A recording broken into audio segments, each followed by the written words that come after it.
Salut, salut, j'espère que vous allez bien.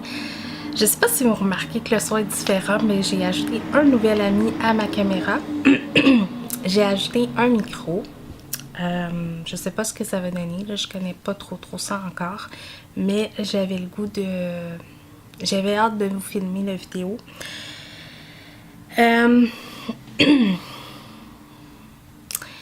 vais vous expliquer pourquoi que présentement je suis un peu absente sur les réseaux sociaux. Pourquoi vous avez vu une photo où je disais que j'étais à l'hôpital. En fait, je vous ai caché quelque chose depuis quelque temps. Il y a quelques personnes qui le savaient. Ça a créé dans ma famille un peu de controverse. Quelques amis aussi. Mais c'est ça. Alors, j'ai appris le 1er août que j'allais avoir un bébé. Alors, je vais vous montrer. J'ai appris que j'étais enceinte, mais là, je sais pas si vous allez bien voir parce que... non. Mais j'ai appris que j'étais enceinte le 1er août. J'étais avec mon papa et j'étais sous le choc total parce que je m'étais dit, bon, vous le saviez, je voulais un autre enfant, mais mon conjoint, ça lui tentait pas.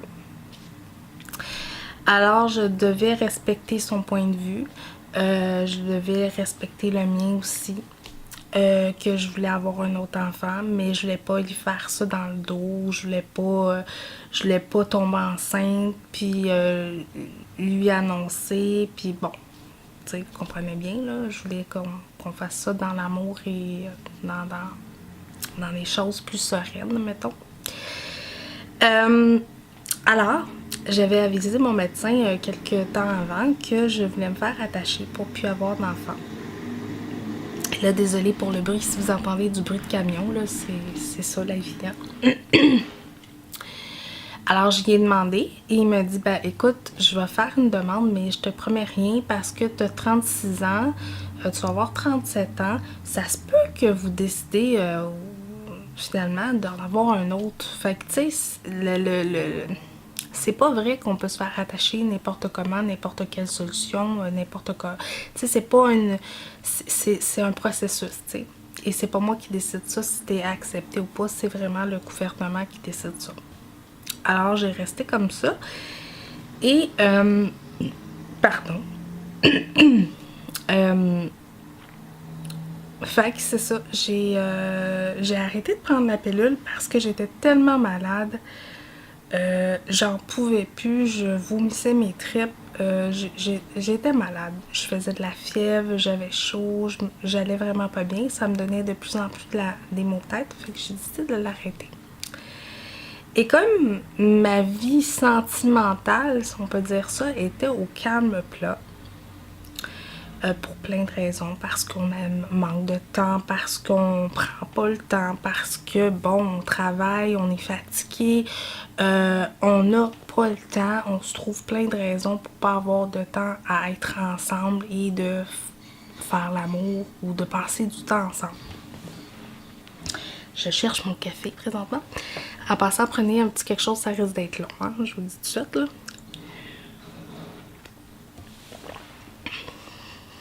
Je vais le mettre par terre.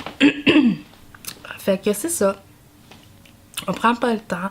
Fait que je m'étais dit, bon, jusqu'à temps que je revoie mon médecin en septembre, ben, tu sais, c'est un mois. Alors, je pense pas qu'il va se passer quelque chose, là. Ça fait longtemps qu'il s'est rien passé. Mais, la vie peut être surprenante. Alors, on a fait l'amour.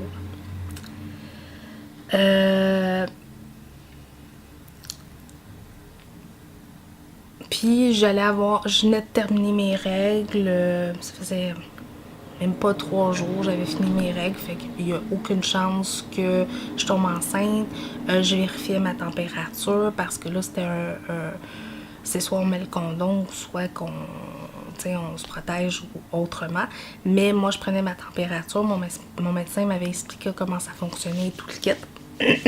Alors, comme je venais de finir mes règles, il y avait comme vraiment peu de chances que je tombe enceinte. Mais malheureusement, ce que moi, je sais pas sur moi, c'est que moi, après mes règles, je suis fertile. C'est ce qu'on a appris avec les expériences de la vie.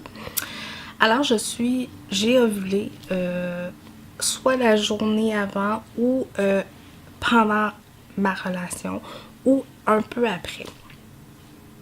Ça, c'est encore à déterminer si on peut dire ça comme ça. Alors, j'ai fait ma vie normalement, là, sincèrement. Je suis allée en voyage, je suis allée à Victoriaville, planifier mes autres projets là, dans AA, sur YouTube. J'étais en train de regarder pour louer une maison ou acheter une maison. Tu sais, j'avais d'autres projets que celui-ci. Alors, le 1er août,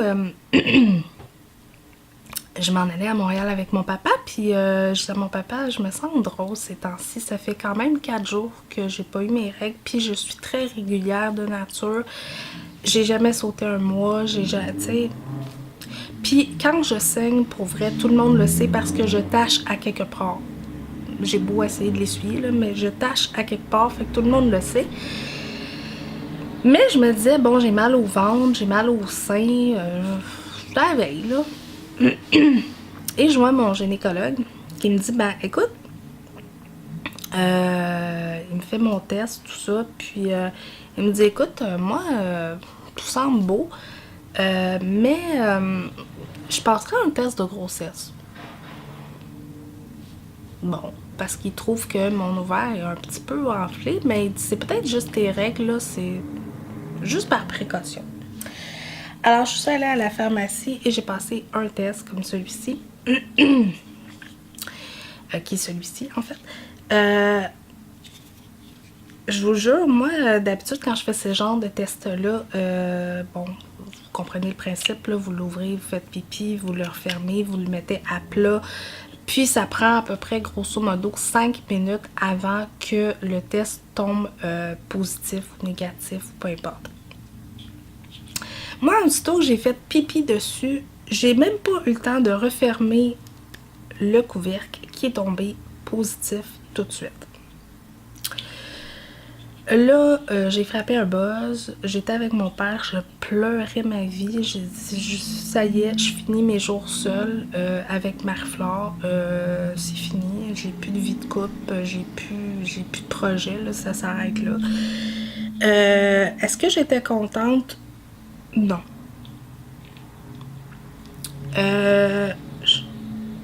C'était mon rêve, mais en même temps, j'avais fait une croix là-dessus.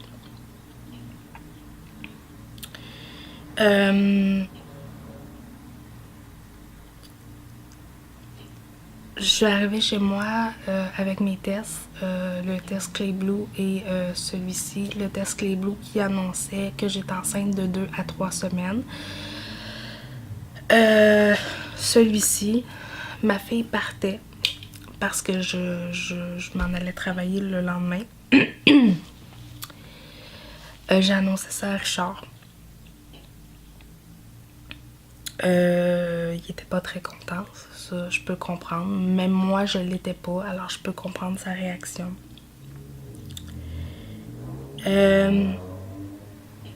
Mon sentiment était mélangé à ce moment-là parce que autant que j'étais tellement heureuse de pouvoir revivre ça, de pouvoir vous partager ça, de pouvoir vous faire connaître des choses que c'est rare qu'on entend parler sur YouTube, que ce soit le cerclage du col, que ce soit, même j'avais parlé avec mes médecins, c'est-tu possible de pas filmer l'intervention, mais vous donner plus d'informations, mes médecins avaient accepté. Et là, si vous entendez un chat, j'ai un chat.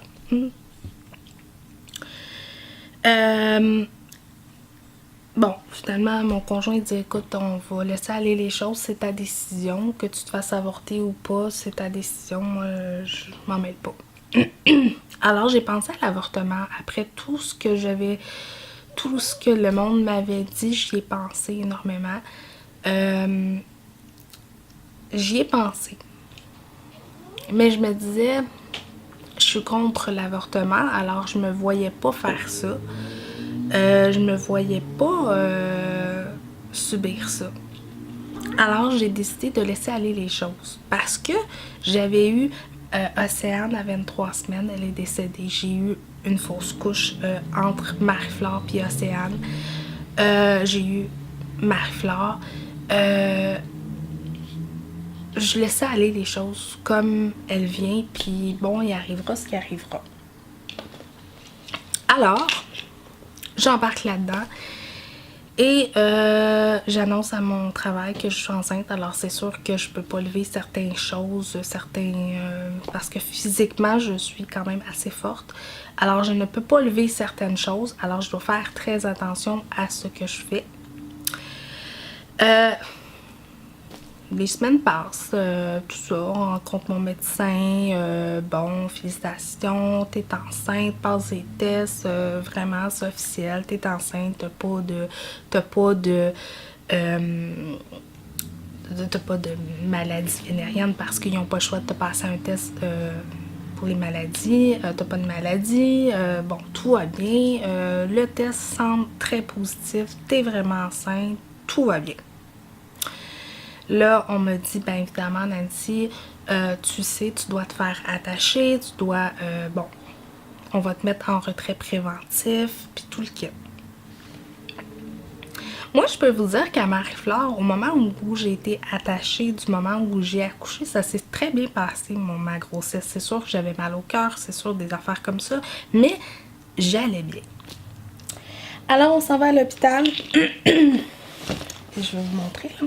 Ils nous remettent un petit cahier comme ça. Un cahier qui dit sauver une vie en donnant la vie. Alors, c'est moi, je fais affaire avec l'hôpital St. Mary's. Et ce cahier-là, ils le remettent à toutes les mamans, que ce soit en anglais ou en français. Et ils parlent du centre cordon à l'intérieur. Et ils te remettent une brique. Comme ça. Le mieux vivre, l'édition 2018. Alors moi je l'ai eu à tous les fois j'étais enceinte de ma fille Océane, de Marie-Flore. Il y a juste une fois j'ai refusé parce que là, ça se ressemble pas mal. Là. Je mets ça par terre. Ce livre-là, si vous êtes en France et que vous pouvez, vous le recevez pas, parce que je sais pas s'ils le donnent dans tous les hôpitaux dans la région au Québec et tout ça, peut-être au Québec, mais je sais qu'en France, ils l'offrent pas. Vous pouvez le télécharger gratuitement sur leur site. Alors, c'est, je vais vous le donner, c'est le www.insp.qc.ca/mieux vivre et vous pouvez le télécharger gratuitement ou le faire venir aussi ou l'emprunter à la bibliothèque ou regarder les petites annonces. Des fois, il y a des mamans qui l'offrent en... C'est ça. L'offre. Alors, ils nous donnent ça. Alors, on part avec ça. Premier test de sang. Tout est beau. On planifie les autres trucs. La trisomie 21, l'échographie. L'échographie était le 24 septembre. Là, alors qu'on se parle, on est exactement le 29 septembre. Moi, je vous avais déjà parlé de ce petit journal-là, le petit journal que j'ai trouvé chez Pharmaprix. Il venait en 3 éditions. Ça, c'était le guide de l'accompagnement. Alors, on trouvait, ben là, je vous... Non, ok. J'ai pas mis d'informations, mais tu sais, on mettait notre nom, l'âge de notre conjoint, les informations de notre groupe sanguin. Je vais vous en montrer quelques-uns. Je vais essayer de ne pas vous montrer trop d'informations. Mais en haut, on marquait nos rendez-vous. Je vais essayer de... marquait nos rendez-vous. Alors moi, bon, le nom de la clinique, mon premier rendez-vous, à quelle heure, combien de semaines j'avais? J'avais 5 semaines et 3 jours. C'est ça, c'était vraiment mon cahier de journal de bord que j'avais. Et je m'étais fait aussi un cahier avec des notes pour faire des journaux de grossesse. Évidemment, j'ai acheté un journal de grossesse comme celui-là que j'ai commencé à remplir. Fait que c'est juste un journal traditionnel, là. Honnêtement, si j'aurais à revivre une grossesse, est-ce que c'est ce style-là? Honnêtement, non. Ce que je ferais pour vrai, c'est que je m'en ferais un à partir de celui-ci. Parce que je trouve que c'est quand même 25$. Puis je trouve que vraiment on peut s'en faire des très beaux soi-même. Parce que j'ai vu plein de belles idées, mais trop tard, je l'avais acheté. Et je voulais aussi vous parler de 2 applications. Évidemment, moi, l'application que je me suis servie tout le long de cette grossesse-ci, c'est... mais là, vous allez peut-être voir mon nom de famille, mais c'est pas grave. Non. C'est la grossesse plus plus qu'on retrouve sur application. Là, évidemment, vous voyez... vous voyez que, bon, mon terme c'est terminé, mais vous allez comprendre pourquoi. Et j'utilisais l'application de règles, comme ça, qui disait le nombre de semaines que j'étais pas menstruée et tout ça, là, mais il y en a plein. Il y a plein d'applications qui sont super. Moi, j'ai aimé Grossesse Plus parce que je voyais l'évolution de mon bébé. Alors, c'est ça. Alors, on embarque là-dedans. C'est ça. Évidemment, je deviens de plus en plus ronde. Je suis heureuse. Je suis vraiment heureuse. Là, je me le cache plus à moi-même. Je cache pour pas que les autres le voient beaucoup parce que j'en ai pas parlé après tout ce qui s'était passé. J'ai dit j'en parle plus. J'en parle plus. Même à vous, je voulais vous en parler, je voulais commencer des vidéos de journal de grossesse, tout ça, j'en avais filmé, mais je les avais pas publiées, je parlais rarement de... je me montrais pas à partir de telle place. Je pense qu'on a vu une fois que j'étais un petit peu ronde dans un de mes vlogs où je vous montrais mon épicerie, mais sans plus. Là, désolée si vous entendez du bruit, hein, les voisins aussi sont très bruyants. Fait que, la vie continue comme ça, suit son cours. Puis, je vous dirais, il y a une semaine, ça va faire une semaine demain. Je me prépare à aller travailler. On est vendredi. J'ai très mal au ventre. Je me sens pas bien. Mais je décide d'aller travailler quand même. Puis j'ai des pertes colorées un petit peu. Mais je m'inquiète pas avec ça parce que ma première grossesse, c'est arrivé. Je sais que ça arrive souvent, ça, d'avoir des petites pertes colorées et tout.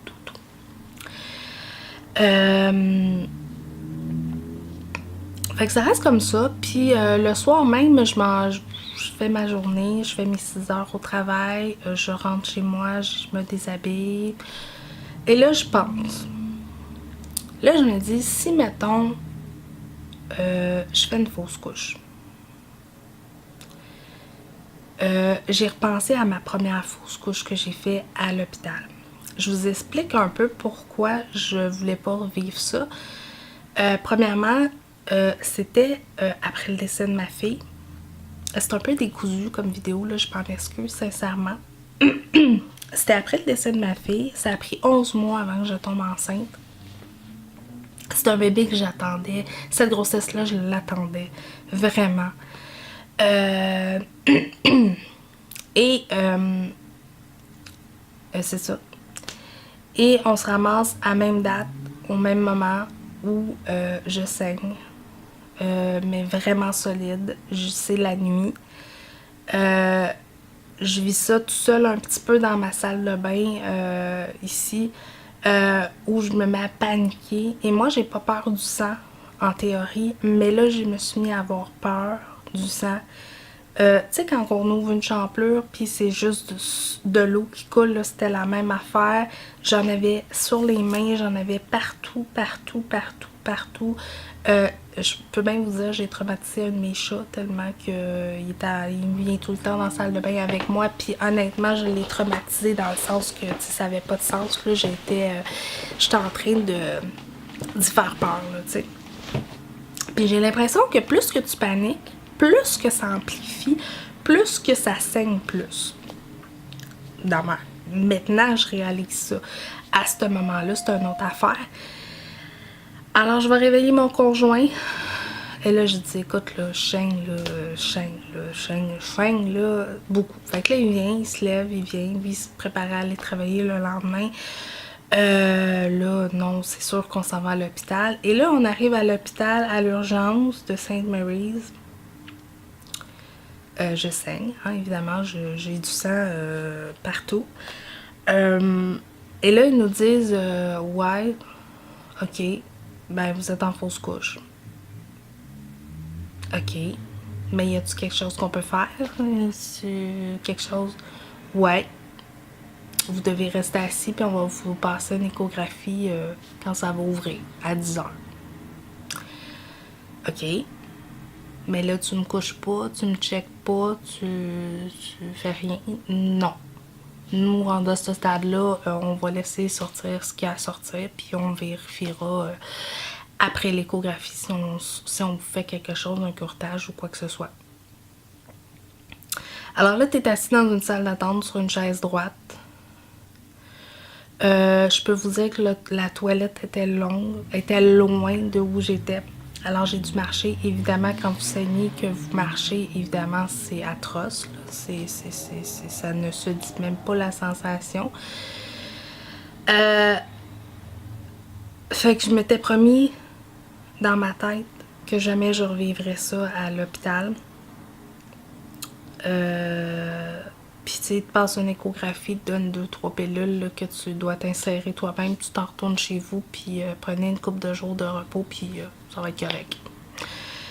Fait que c'était comme ça la première fois. Fait que je me suis dit, si ça arrive, non, j'irai pas à l'hôpital.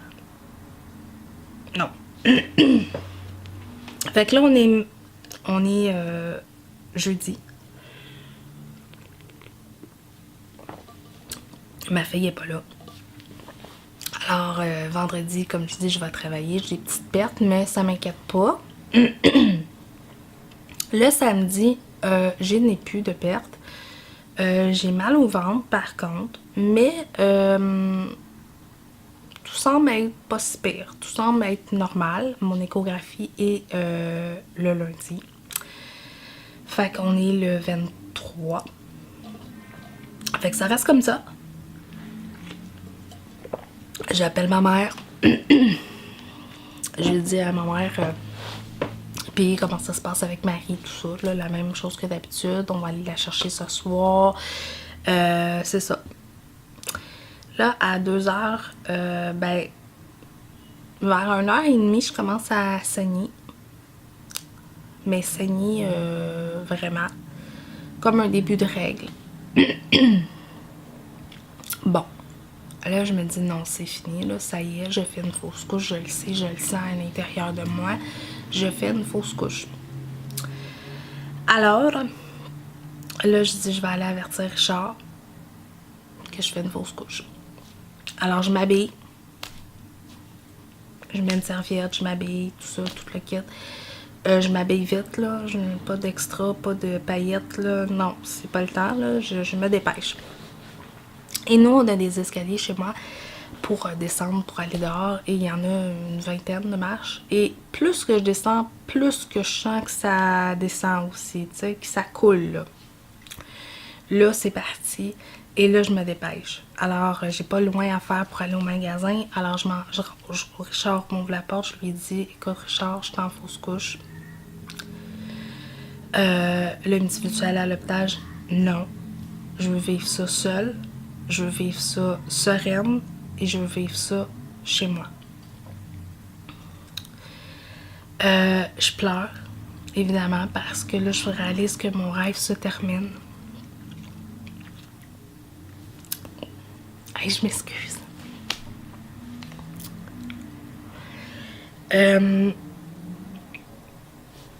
Que c'est la fin. Fait que je dis à Richard, faut que j'aille aux toilettes, faut que j'aille aux toilettes, faut que j'aille aux toilettes, faut que j'aille aux toilettes. Fait que je pars à courir. Chez où la toilette, hein? Je travaille là, fait que je sais où. Je m'étais préparée d'avance. Alors je m'en vais aux toilettes et je me détache tout. Et là, tout sort. Je sais pas si... selon l'échographie que j'ai eue lundi, mon bébé serait sorti à ce moment-là. Mais je l'ai pas vu parce qu'il y avait tellement de sang dans la toilette que je sais pas. Alors là, j'essuie le plus gros parce que là, je sais que j'ai taché comme la toilette. Bon. Là, je recharge, je m'excuse, j'ai taché la toilette, faut que je m'en aille à la maison. Fais-toi-en pas, tout va être correct. Alors, je monte en haut à course. Je pitche mes clés, je me déshabille, j'enlève mes sandales, tout le kit. Là, le téléphone sonne, c'est ma mère, me demande comment je vais. Là, je dis, je peux-tu te rappeler? Elle me dit oui. Alors, je cours dans ma chambre, je me mets une serviette sur mon lit. Je m'étais acheté des serviettes. D'ailleurs, je vais vous en parler parce que à ma première grossesse, je connaissais juste ceux-là. Les Incognito, je vais le mettre en français, les Incognito Maxi de nuit pour Maxi Maman, comme ça. Je connaissais juste ceux-là. Ils coûtent quand même, ils sont abordables, mais ils coûtent quand même assez cher. Puis il n'y en a pas beaucoup à l'intérieur. Il y a soit 28 ou 14 formats. Fait que je m'étais acheté, ça c'est qu'est-ce qui restait à Marie-Flore, là, parce que je l'avais acheté. Et j'avais acheté avec mon papa, parce que comme j'étais enceinte, je savais que j'allais subir un cerclage, et un cerclage du col, évidemment, tu saignes. Alors je m'étais acheté, je vais le mettre en français, ouais, ça aussi, de la marque Equate. Je vais vous lire, je vais essayer de le dire en français. Alors, c'est juste des maxis de nuit très abondantes, jusqu'à 10 heures de protection pour des fuites. Alors, j'ai sorti ça que j'ai mis à côté de la toilette. Et pour vrai, c'est mes préférés. Si j'avais une sorte à vous conseiller d'acheter, c'est vraiment la marque Equade, comme ça, de nuit. Et il y en a encore, je vais vous le montrer, je sais pas si vous allez bien voir, mais il y en a encore des plus abondants que les oranges. Même pour moi, ça a fait la job. Et je les rajouterai, évidemment. Parce que quand on fait une fausse couche, évidemment, moi, je portais la Divacop. On peut pas mettre de Divacop. On peut pas mettre de tampon, là. Non, là. C'est vraiment la grosse serviette de ma mère. Parce que c'est comme ça, c'est comme un accouchement. On peut pas... Désolée. On peut pas mettre de tampon.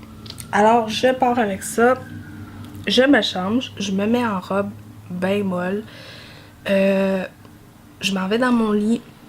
Je prends mon téléphone, j'écoute des vidéos. Et là, je laisse aller ça.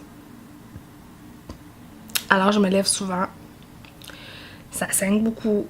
Je me change souvent. Je respire, je reste calme. Je vois ça zenement. Ça a l'air drôle de dire, mais pour vrai, ça s'est super bien passé. Je vais me moucher, là. Je vais me moucher, je vais finir dans une seconde. Désolée, je me suis mouchée, ça fait du bien. Et évidemment, c'est sûr que je suis triste de cet événement-là, mais je prends ça le plus zen possible. Et je me dis, c'est la vie qui a fait en sorte que c'est comme ça, tu sais. Ce qui m'a fait le plus mal dans cette situation-là, c'est que j'étais enceinte depuis de 87 jours, soit 3 mois et 1 semaine. Je vais vous montrer qu'est-ce que ça a l'air, un petit bébé de 3 mois. Ça ressemble à ça. Alors, c'est ce que j'avais. Je vous avouerai que j'ai trouvé ça dur. Mentalement, je trouve ça encore dur. Physiquement, je trouve ça encore dur. Évidemment, je suis pas rentrée travailler de la semaine. Là, on est en date aujourd'hui où on se parle, on est vendredi. Je suis pas rentrée de la semaine.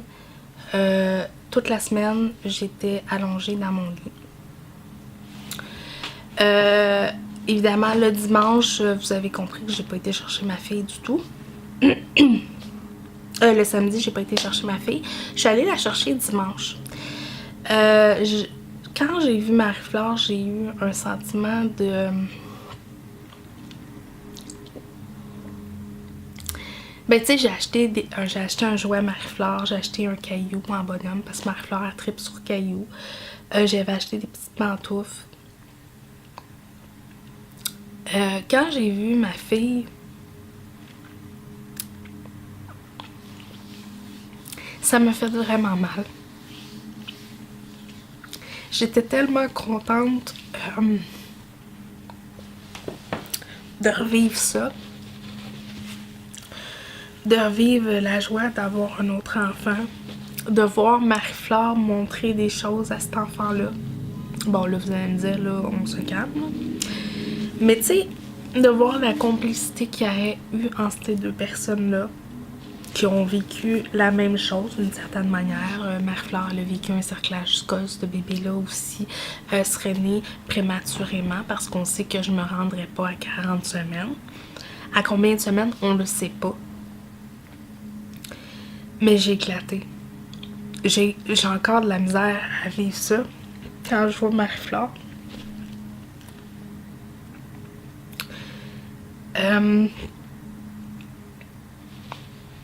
Je peux pas vous dire à quel point ça me fait mal.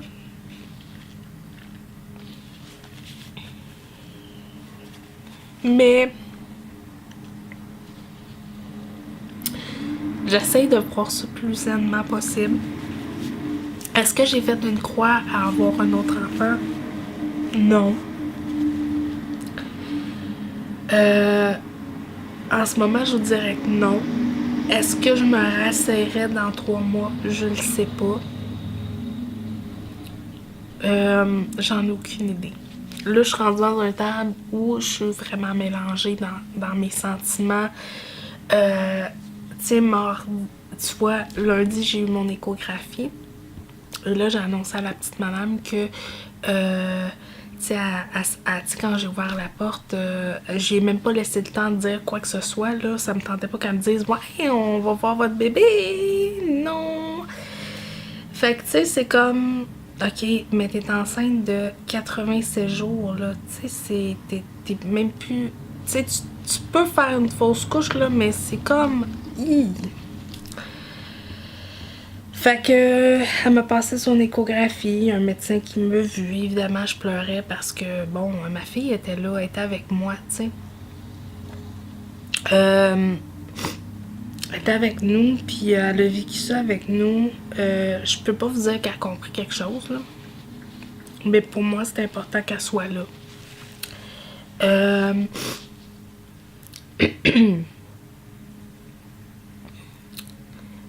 J'ai le goût quand même de vous parler de certaines choses. De vous parler c'est quoi d'avoir un enfant prématuré, plus en détail.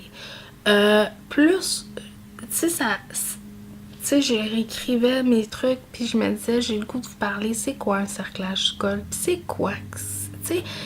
Parce que oui, j'avais fait une série sur les enfants préma, mais pour vrai, je trouve que avec l'émission... je m'excuse, là, je me mouche devant vous. Mon Dieu, on est rendu intime! Avec l'émission qu'on voit à la télé, j'ai le goût de vous en parler de plus en plus. Alors, c'est sûr que ma série va se faire quand même si je ne suis plus enceinte. Je vais vous dézoomer ça un petit peu. Même si je suis plus enceinte, je vais le faire quand même. J'ai des petits trucs à vous parler qui vont être le fun aussi. C'est ça. Fait que je voulais vivre ça avec Marie. Je voulais vivre ça seule. C'est pour ça la photo que vous avez vue qui disait que j'étais triste à l'hôpital. Parce que, évidemment, j'ai fait une fausse couche.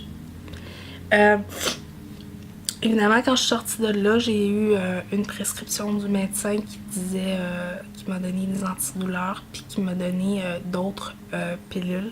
T'as 4 pilules à installer dans ton col pour finir l'avortement maison, si on peut dire ça comme ça, parce que bon, dans mon cas à moi, le plus gros était enlevé, mais restait encore un petit peu sur la paroi, puis il voulait être sûr et certain que tout se passe, tout sort. Évidemment, tu peux pas prendre de bain, tu peux juste te laver à la main ou prendre des douches. Tu peux pas lever rien. Faut que tu fasses très attention quand tu es debout parce que évidemment tu vas saigner tout le temps. Je pouvais pas prendre ma fille dans mes bras. Je trichais un petit peu, mais je payais beaucoup les conséquences dans le sens que je saignais. Écoute, je saignais abondamment. Alors cette semaine, je l'ai passée dans mon lit. Le plus tôt du temps, j'ai réussi à faire un peu de lavage, un peu de vaisselle. Mais j'ai eu tellement mal après, c'est fou. J'ai écouté beaucoup de vidéos sur YouTube. J'ai le goût de plus m'investir dans YouTube, de plus vous faire connaître qui je suis vraiment. Parce qu'il y a des gens qui m'ont dit que finalement ils ne me connaissaient pas ou qui me voyaient pas de telle manière, de telle manière, de telle manière. Mais là, j'avais le goût de vous montrer vraiment j'étais qui et qu'est-ce que je suis en fait. Cette expérience-là, je l'ai pas vue comme un échec, je l'ai vue comme vraiment quelque chose qui va m'apporter plus de confiance en moi. Si j'aurais un conseil à vous donner face à la fausse couche, de vivre ça à la maison le plus possible. C'est sûr que ça tourne mal d'aller aux urgences, là, mais de prendre ça zenement, parce que c'est pas vrai que parce que tu as eu 2 grossesses qui ont bien été qu'après ça va bien, t'sais. Ça peut mal aller aussi, ça peut mal se passer, ça peut faire mal, ça peut détruire quelqu'un psychologiquement, mentalement. Moi j'ai eu peur de... Pour moi j'ai eu peur de pas de rechuter, de pas de reconsommer de l'alcool ou des drogues, mais là, tu sais, comme je suis en questionnement, je me dis bon, ok, c'est ça, c'est quoi je veux vivre maintenant dans ma vie à moi. Ça m'a permis aussi de me trouver que les gens peuvent plus m'atteindre physiquement, mentalement, qu'ils ont le droit de penser ce qu'ils veulent. Cela dit, tout le monde a le droit de penser ce qu'ils veulent, mais de plus me laisser atteindre. Parce que je me suis rendu compte que je me suis blessée beaucoup, beaucoup, beaucoup, et j'ai rien dit du tout. Et de faire attention sur la confiance que j'apporte à certaines personnes, de faire attention. Parce que je me suis rendu compte que des fois, on donne sa confiance à quelqu'un parce qu'on l'a croisé quelques fois, parce que on a des affinités, on pense avoir des affinités avec cette personne-là, que ça soit notre famille, là. Moi, je parle de ma famille, mais je parle en général, là. Je parle pas de qui que ce soit en particulier, mais même dans ma famille proche, là, dans mes oncles, mes tantes, je me suis rendu compte que faut que je fasse attention à ce que je dis pour vrai, parce que ça peut jouer contre moi, ça peut me détruire facilement. Alors, j'ai décidé maintenant de faire extraction à ce que je vais dire et ce que je vais vous montrer, t'sais. Je vais vous montrer qui je suis parce que, évidemment, comme j'ai dit souvent dans le milieu artistique, on dit souvent d'être transparent, de dégager le plus possible ce qu'on est vraiment, ce que je suis vraiment. Mais je me suis rendu compte que en voulant être transparente, ben je me fais rentrer dedans souvent. Et je suis comme ça aussi dans la vraie vie, là. Si vous me rencontrez, ben je vais être la même personne que vous voyez derrière une vidéo. Je suis exactement pareil. Fait que la série va se faire quand même. Je sais pas quand. Les vlogs vont recommencer à partir d'aujourd'hui. Parce que j'attendais de filmer cette vidéo-là pour vous expliquer qu'est-ce qui se passait avant de filmer un vlog. Fait que, ouais, Fait que c'est ça, j'ai fait une fausse couche, puis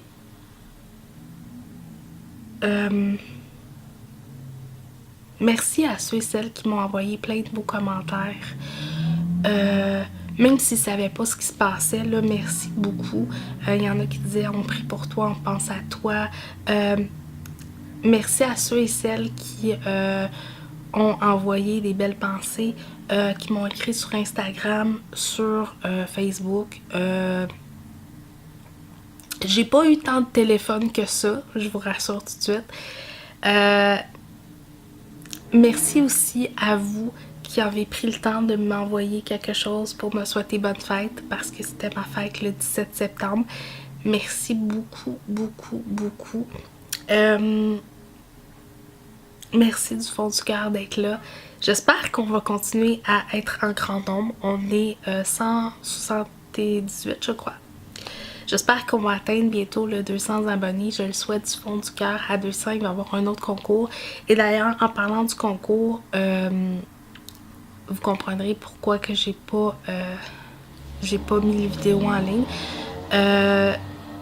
C'est pas moi qui va vous annoncer les gagnantes. Ça va être, je vais demander à Jennifer de vous l'annoncer.